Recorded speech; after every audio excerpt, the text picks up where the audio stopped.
Daily Manna from the Torah by Dr. Ketriel Blad. Shalom to all and welcome to the sixth Aliyah of Parashat Bo. Come.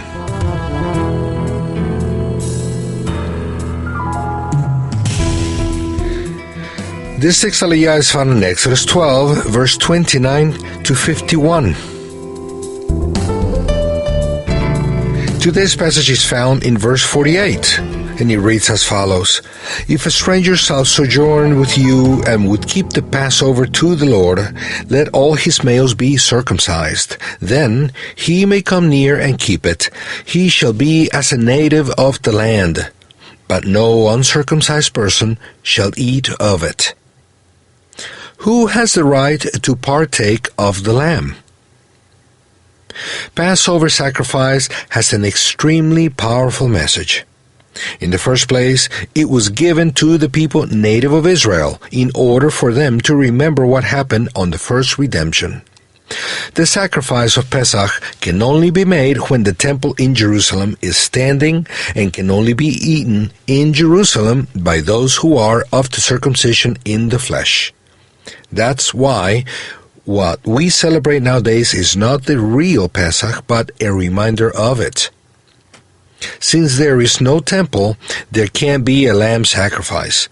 It's forbidden to sacrifice to the Eternal outside of the temple. In the second place, the sacrifice of Pesach speaks about the death of the Lamb of the Almighty, the suffering Messiah, son of Yosef. The parallelism between one and the other is very clear, and when studying the laws for Pesach, we can understand the depth of the Messiah's sacrifice and its consequences. I want to stress a point here.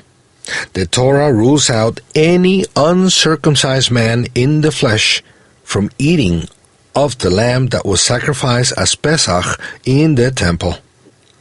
Pesach refers to the lamb itself.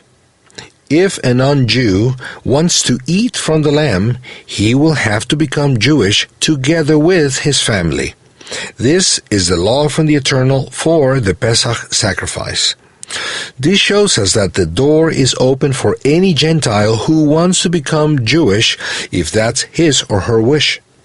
A non-Jew has no right to eat from the lamb sacrifice as Pesach. Why? Because of the very important message this entails. As we've said before, there is a deep symbolism in this celebration. On one hand, it talks about the first redemption, the one from Egypt. But on the other, it also speaks prophetically of the second redemption, the one by Mashiach, the Messiah, which is divided in two parts with a 2,000-year period between them. When Yeshua was sacrificed and raised from among the dead, the judicial foundation for the final redemption was created. We haven't seen the last redemption yet because the Messiah hasn't been revealed in glory to deliver his people from the slavery of sin. But there is a way of obtaining and experiencing now the first fruits of the future redemption that we are expecting. Through the laws for Pesach, the Torah shows us who will partake of that last redemption. I'll explain myself. We have a lamb of Pesach sacrificed in the temple in Jerusalem, Yerushalayim. In the same way, we have a lamb of Pesach sacrificed on the Mount of Olives outside of Yerushalayim almost 2,000 years ago. Then, we have the obligation for the circumcised ones to eat from the lamb of Pesach. The one who doesn't eat from the lamb while he or she can is cut off from his people and will bear his sin. Numbers 9:13. We also have the obligation to be circumcised in the flesh to be able to eat from the lamb. No uncircumcised man will be allowed to eat from the lamb. If we now draw a parallel between the lamb of Pesach and the Messiah, we can come to the following conclusion.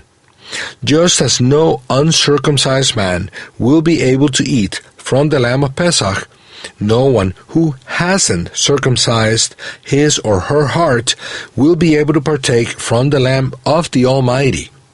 Just like the ones who fail to partake from the lamb of Pesach while they can are cut off from the people, the same way those who don't partake from the Lamb of the Almighty will lose their salvation and right to be part of the chosen people in the world to come.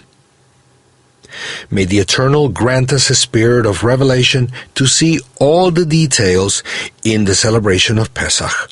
Blessings and Shalom.